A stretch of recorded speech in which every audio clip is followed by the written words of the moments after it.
ஜனநாயகன் படம் இன்றைக்கி வெற்றிகரமாக எல்லா இடங்கள்லையுமே ரிலீஸ் ஆகிருக்கு. ஆனால் அந்த மர்மம் என்னங்கிறது தெரியல. என்ன மர்மம்னு சொல்கிறீங்களா? வினோத் அந்த படத்தோடைய டைரக்டர் ஒன்று சொல்லியிருந்தார் தெரியுமா உங்களுக்கு?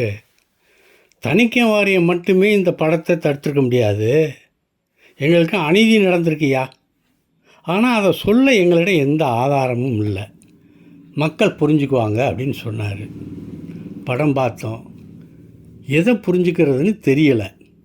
அநீதி நடந்திருக்குங்கிறத மாத்திரம் சொல்லியிருக்காரு. அவர் தான் சொன்னார். அவர் ஆதாரம் இல்லைன்னு எதை வச்சு அநீதின்னு சொன்னார்? ஒரு இது சொல்கிறதுக்குன்னா அது நீதியா அநீதியாங்கிறதுனா ஏதாச்சும் ஒன்று அடிப்படையை வச்சுட்டு தானே சொல்லுவாங்க. அடிப்படை இல்லாமல் ஆதாரம் எங்கள்கிட்ட இல்லை, ஆனால் அநீதி நடந்திருக்கு அப்படின்னா இது வேடிக்கையா இல்லையா? இல்லை சொல்ல பயப்படுறீங்களா? அதை தெளிவாக சொல்லியிருக்கலாம்ல.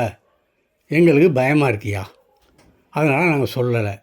இதுதான் அநீதிங்கிறத எங்களால் சொல்ல முடியாது, ஆனால் மக்கள் புரிஞ்சுக்குவாங்க அப்படின்னா உங்களுக்கே புரியலைங்கும் போது மக்களுக்கு என்ன புரியும்?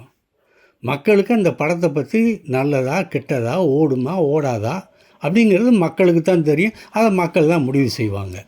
ஆனால் நீங்கள் எதை வச்சு அநீதி நடந்திருக்கு ஆனால் ஆதாரம் இல்லைன்னு சொல்கிறீங்க? ஆதாரம் இல்லாமல் எதையுமே சொல்ல முடியாதுல்ல. அது நீதி அநீதின்னு சொல்ல முடியாதுல்ல. ஆதாரம் இருந்தால் தானே உங்களால் அது அநீதிங்கிறத சொல்ல முடியும். அதை சொல்லுங்க தான் நாங்கள் டைரக்டர் வினோத்தை கேட்குறோம். ஆனால் அவர் ஒன்றுமே சொல்லலை. எதுக்கோ பயப்படுறாரு. யாருக்கு பயப்படுறாரு? அமித்ஷாவுக்கு பயப்படுறாரா? மோடிக்கு பயப்படுறாரா? அல்லது ஸ்டாலினுக்கு பயப்படுறாரா? யாருக்கு பயப்படுறாரு? அதை தெளிவாக சொல்லணும்ல. சரி விடுங்க, படம் வந்துருச்சு, 3 மணி நேரம் படம் ஓடுதுங்க. சரி, விமர்சனத்தை விரிவாக பார்க்கலாம். இப்போ மணிரத்னம் விஜய் சேதுபதி ஜோடி மறுபடியும் சேர்ந்துருக்காங்க.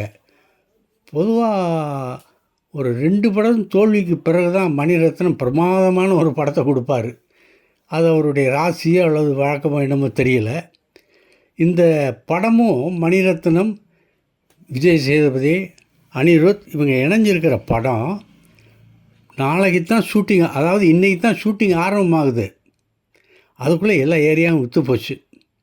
படமும் இவ்வளவு காசு அப்படின்னு சொல்லி நினச்சதுக்கு மேலே கோடிகளை கொண்டாந்து கொட்டி கொடுத்துருக்காங்க. இன்றைக்கி எங்கே நடக்குதுன்னா கொல்கத்தாவில் நடக்குது இந்த கதை. ஹேராமுக்கு பிறகு கொல்கத்தாவில் போய் எடுக்கிற படம் அநேகமாக இந்த படமாக தான் இருக்குன்னு நான் நினைக்கிறேன். இந்த கொல்கத்தாவில் ஒரு 10 நாள் படப்பிடிப்பு நடக்கும். இன்றைக்கி போகிறவங்க 10 நாள் அங்கே நடத்திட்டு அப்புறம் மறுபடியும் வந்து பாண்டிச்சேரிக்கு வந்துடுவாங்க. பாண்டிச்சேரியில் படம் முடிக்கிறதுக்கு திட்டம் போட்டிருக்காரு. இந்த படத்தில் 2 ஹீரோயின்னு சொல்கிறாங்க. ஒன்று சாய் பல்லவி தெரியுது, இன்னொரு நடிகை அது புது நடிகை. அது யாருங்கிறத கெஸ் பண்ண முடியலை, அவங்களும் சொல்லலை. ஆனால் ஒரு ஃபேமிலி ட்ராமா அப்படிங்கிறத மாத்திரம் தெரியுது. ரொம்ப நல்லா வரும் கதைன்னா அப்படிப்பட்ட கதைன்னு தெரிஞ்சவங்க சொல்கிறாங்க. அதைத்தானே நம்மளும் கேட்கணும். சரி, இப்போ இந்த பிக் பாஸ் சீசன் ஆரம்பமாகுது. செப்டம்பரில் இது வந்துடும்.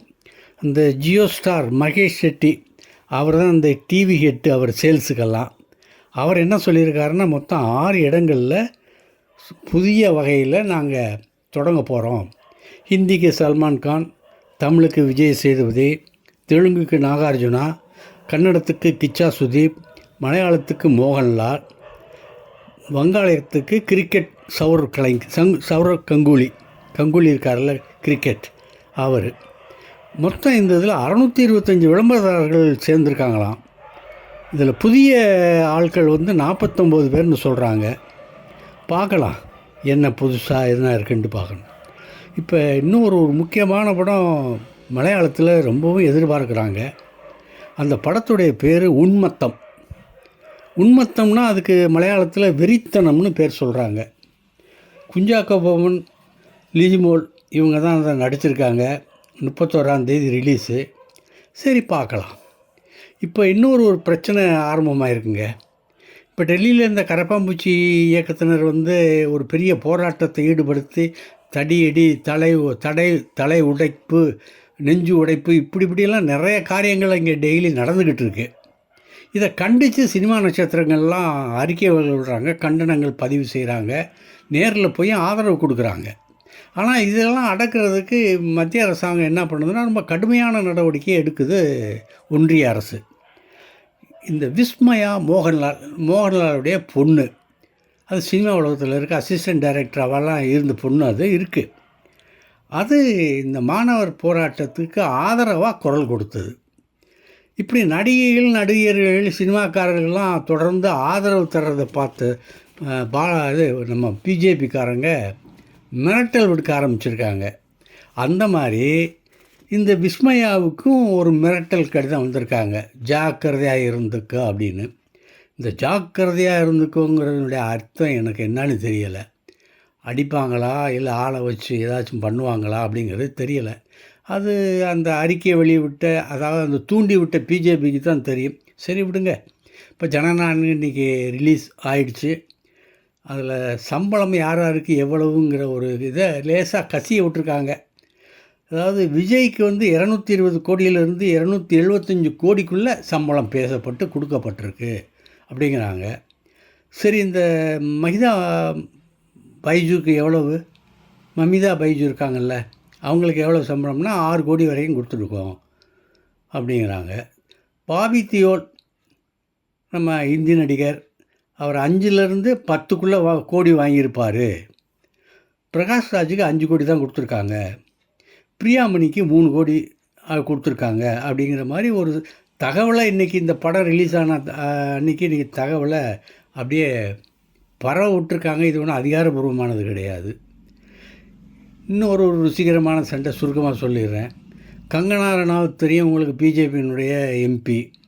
அவங்க இந்த போராட்டத்தை பற்றி கண்ணாபின்னான்னு ஏதோ ஒரு இதை பேச, உடனே நம்ம மலையாள நடிகை பார்வதி திருவோது இருக்காங்கல்ல, அவங்களுக்கு மீது கடுமையான ஒரு கோபம் வந்துருச்சு கங்கனா மேலே.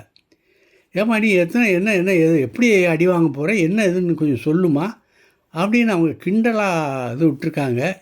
அது மேலும் சண்டையை வலுப்படுத்தியிருக்கு. பார்க்கலாம் இன்னி என்ன நடக்க போகுதோ. சரி, நாளைக்கு சந்திக்கிறேன். இந்த வீடியோ உங்களுக்கு பிடிச்சிருந்தா லைக் பண்ணுங்கள், கமெண்ட் பண்ணுங்கள், ஷேர் பண்ணுங்கள், சப்ஸ்கிரைப் பண்ணுங்கள்.